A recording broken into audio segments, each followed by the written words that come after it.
Understanding, tuned out, a guide to English slang.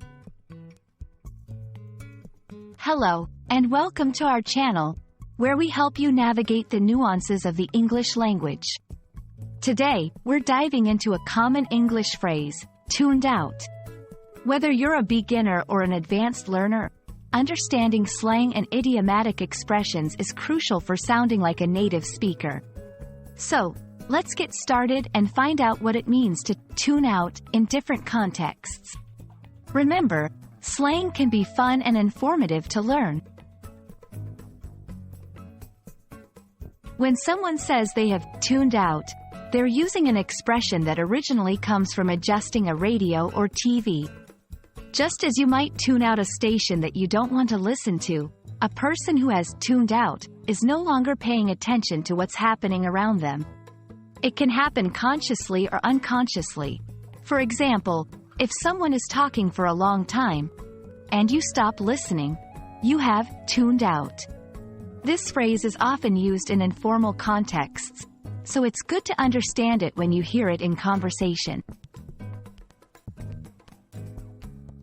Let's see how we can use tuned out in some sentences.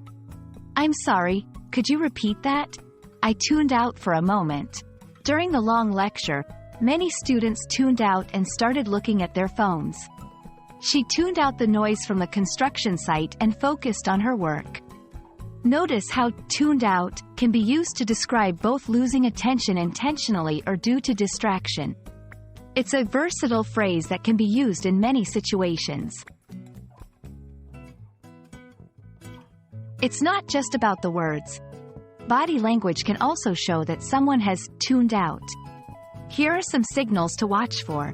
Lack of eye contact, looking around the room, playing with an object or fidgeting, nodding but with delayed responses. Recognizing these signs can help you identify if someone else has tuned out, or if you're doing it yourself. Awareness is key.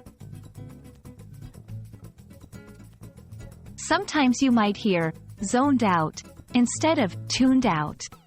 They're similar but not exactly the same. Zoned out is more about being in a daydream or a state of deep thought, often not by choice. On the other hand, tuned out can be more intentional. It's good to know the difference so you can use each phrase correctly. And that's a wrap on tuned out. We hope this video has helped you understand this common phrase and how to use it like a pro. Remember, understanding such expressions will not only enrich your vocabulary but also help you in everyday conversations. Stay tuned for more videos, and don't forget to like, share, and subscribe for more English learning content. Happy learning, and see you in the next video.